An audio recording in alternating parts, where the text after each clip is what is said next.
ఇంకా హైటెన్షన్ కొనసాగుతూనే ఉంది. ఖమేనీ టార్గెట్గా అల్లర్లు ఉధృతమయ్యాయి. ఆర్థిక మాంద్యం పెరిగిపోయింది. ఇక జెన్జీ పోరుబాట పట్టారు.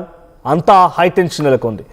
ఒక బంగ్లాదేశ్ మాదిరిగా, ఒక నేపాల్ మాదిరిగా, ఒక శ్రీలంక మాదిరిగా ఇరాన్లో కూడా చాలా ఎక్స్ట్రీమ్ సిచ్యువేషన్స్ ఉన్నాయి. సుప్రీం లీడర్ అలీ ఖమేనీ, ఆయనని ప్రేజ్ చేయని వారు లేరు. ఆయన గురించి చాలా గొప్పగా చెప్పని ఇరానియన్ ఎవడు ఉండడేమో. కానీ ఇప్పుడు ఆర్థిక మాంద్యం అంటే అందుకే చెప్తూ ఉంటారు ఇన్ఫ్లేషన్. తాము తీసుకునే నిర్ణయాల పట్ల అనేక ప్రభావాలు ఉంటాయని అధికారులు లేకపోతే ప్రభుత్వ యంత్రాంగానికి ఆలోచించి ఉన్నా, ప్రభుత్వ పెద్దలు కనుక ఆలోచించి ఉన్నా ప్రజలకు ఎటువంటి ఇబ్బంది లేదు. కానీ ఎప్పుడైతే అదంతా మైమరిచిపోయి తామే రాజులము తామే పాలకులం అన్నట్టుగా వ్యవహరిస్తే అనేక రకాల ఇబ్బందులు పడుతూ ఉంటాయి. దానిలో ముఖ్యమైనది ఇన్ఫ్లేషన్. సో ఇన్ఫ్లేషన్ అనేది స్టార్ట్ అయింది. ఆ ఇన్ఫ్లేషన్ ఆర్థిక మాంద్యం కారణంగానే ఇప్పుడు అంతా ఒక ఆందోళన బాట పట్టారు. ఎంతలా అంటే నాకు తెలిసి బహుశా ఇంతటి స్థాయిలో ఒక దేశం దిగజారిపోయిన సంఘటన ఏదీ లేదు. శ్రీలంక మనం విషయం చూసాం, నేపాల్ విషయం చూసాం, బంగ్లాదేశ్లో కూడా చూసాం. కానీ ఇక్కడ జరిగిన సిచ్యువేషన్లో $1 1,40,000 riyals, Iranian currency riyal. So $1 1,40,000 riyals, ఇది అక్కడ పలుకుతున్న ధర. అంటే ఈ స్థాయిలో ఉంది. సో ఈ స్థాయిలో అక్కడ మరీ దిగజారిపోయింది అక్కడ ఫైనాన్షియల్ సిచ్యువేషన్. సో ప్రభుత్వానికి వ్యతిరేకంగా యువకులంతా రోడ్లు ఎక్కారు, అల్లర్లను తీవ్రతరం చేస్తూ ఉన్నారు. సో దేశం మొత్తం కూడా ఆందోళన బాట పట్టింది. ఇక అక్కడి సుప్రీం లీడర్ అలీ ఖమేనీ కూడా ఏం చేయలేకపోతున్నాడు. కాబట్టి ఇక దేశం వదిలి పరారయ్యేందుకు సిద్ధమయ్యాడట. రష్యాకి పారిపోవడానికి అలీ ఖమేనీ సిద్ధమైపోయి అన్ని రకాలుగా ఏర్పాట్లు కూడా చేసుకున్నాడంట. ఫ్యామిలీతో పాటుగా మరో 20 మంది కూడా జంప్ అయిపోయారంటగా తెలుస్తోంది. సో ఇప్పుడు ఖమేనీ దేశం విడిచి వెళ్తున్నారంటూ ఇంటర్నేషనల్ మీడియాలో కూడా కథనాలు వెలువడుతూ ఉన్నాయి. సో ఇలా జరుగుతూ ఉండగానే అసలు ఏం జరుగుతోంది ఇరాన్లో మనం చూసే ప్రయత్నం చేద్దాం. సో ఇరాన్లో అక్కడ ఆర్థిక మాంద్యం ఏర్పడింది. ప్రతిదీ కూడా చాలా ఎక్కువ మొత్తంలో పబ్లిక్ పైనే భారం పడుతోంది. ప్రభుత్వాలు చేతులు ఎత్తేసాయి. ఎంతలా అంటే అక్కడ ఏకంగా కరెన్సీని కూడా మార్చుకునేంతలా రియాల్ వాళ్ళ కరెన్సీ, దాని నుంచి కరెన్సీని సైతం మార్చేశారంట. మా కరెన్సీ రియాల్ కాదు, ఇప్పుడు మా కరెన్సీ కొత్తదని చెప్పి మార్చేందుకు కూడా సిద్ధమయ్యారు. అంటే అంతటి స్థాయిలో దాని విలువ పడిపోవడంతో కొత్త కరెన్సీని కూడా తీసుకొచ్చేందుకు సిద్ధం చేశారట.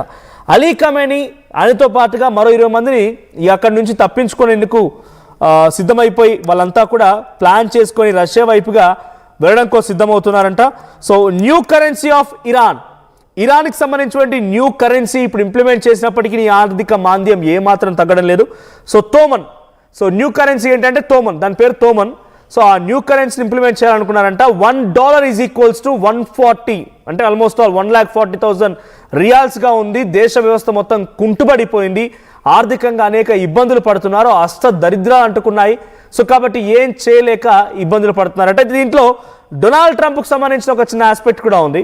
డొనాల్డ్ ట్రంప్ ఏం చెప్తున్నారట అంటే హెచ్చరికలు జారీ చేశారంట. డొనాల్డ్ ట్రంప్ ఏదో హెచ్చరికలు జారీ చేశారు. ఆ హెచ్చరికల నేపథ్యంలోనే ఇరాన్లో నాయకత్వం మార్పు జరుగుతుందనేది పెద్ద ఎత్తున చర్చ జరుగుతోంది. ఆ రకమైనటువంటి అంశాలే ఇప్పుడు అన్నింటిలో కూడా మాట్లాడుకుంటున్నారు.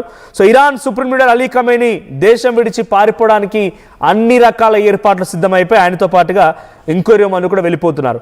అసలు ఈ నిరసనలు ఎందుకు కొనసాగుతున్నాయని చెప్తున్న ప్రకారంగా inflation, the most important thing for this kind of protest in Iran is due to inflation. Complete outburst అయిపోతున్నారు. ఎంప్లాయ్మెంట్స్ లేవు, ఇన్ఫ్లేషన్ వచ్చేసింది. ఖమేనీకి వ్యతిరేకంగా అక్కడ పొలిటికల్ ఇంటర్నల్ వార్ కొనసాగుతోంది.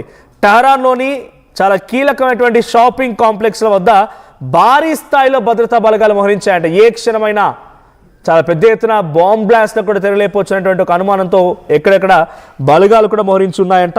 సో ఈ బలగాలతో పాటుగా సాధారణ దుస్తులు ధరించి మరి ఇంటెలిజెన్స్ నిఘా వర్గాలు కూడా అక్కడ ఎప్పటికప్పుడు అక్కడ అంచనా వేస్తున్నాయి.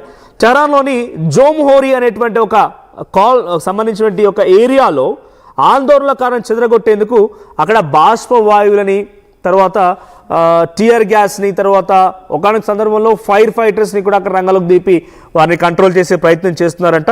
సో టెహరాన్కి సంబంధించి ఉన్నటువంటి మరికొన్ని ఏరియాలో నార్మక్, నజియాబాద్, హఫీజ్ స్ట్రీట్తో పాటుగా మరికొన్ని ప్రావిన్సుల్లో కూడా సంగ్సర్, ఫార్సర్లో, నూరాబాద్, ఈ ఇమాసని ఇటువంటి ప్రాంతాల్లో కూడా అనేక నగరాల్లో కూడా ఈ యొక్క నిరసనలు విస్తరించడంతో అక్కడ కూడా భద్రతా బలగాలు సిద్ధంగా ఉన్నాయి. సో డిసెంబర్ 28 నుంచి ఈ పాలకులకు వ్యతిరేకంగా నిరసనలు కొనసాగుతున్నాయి. Almost all it's been 1 week and above, వారం రోజుల పైబడి కావస్తోంది. అయినా కూడా అక్కడ ఏ మాత్రం తగ్గడం లేదు. సో ఇప్పుడున్న సిచ్యువేషన్లో అలీ ఖమేనీ అక్కడి నుంచి పారిపోవడం తప్ప ఇంకో గత్యంతరం లేదు. So Moscow is cited as a primary destination for Ali Khamenei. So Moscow అనేది ఒక ప్రైమరీ డెస్టినేషన్గా మారిపోయింది. తను రక్షించుకోవడం కోసం రష్యాకి వెళ్తే, ఎందుకంటే ఆయన అక్కడి నుంచి వెళ్ళిపోయాడంటే అమెరికా అధ్యక్షుడు కూడా ఆయనపై కాటు వేసే అవకాశం ఉంది.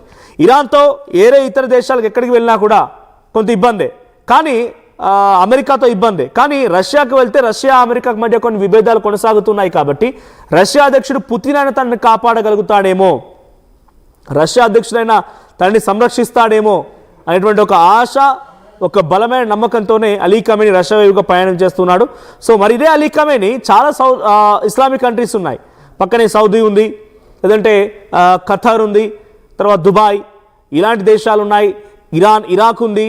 ఈ దేశాల మధ్యలో ఎక్కడికి వెళ్లకుండా రష్యానే ఎంచుకోవడానికి ద బిగ్గెస్ట్ రీజన్ ఏంటంటే ఆ దేశాలు కూడా అమెరికా కంట్రోల్లోనే ఉన్నాయి, అమెరికాకి మద్దతు తెలుపుతూ ఉన్నాయి కాబట్టి అక్కడ వెళ్ళాను. హెజ్బుల్లా, హమాస్ లాంటి సంస్థలకు కూడా సపోర్ట్ చేసిన అలీ ఖమేనీ, పలిస్తీనా లాంటి ప్రత్యేక దేశం ఏర్పాటు కావాలని చెప్పినటువంటి అలీ ఖమేనీ మరి ఆ దేశాలకు వెళ్ళేందుకు ఆశ్రయం తీసుకోవడం లేదనంటే అక్కడికి వెళ్ళిన ఇబ్బందే.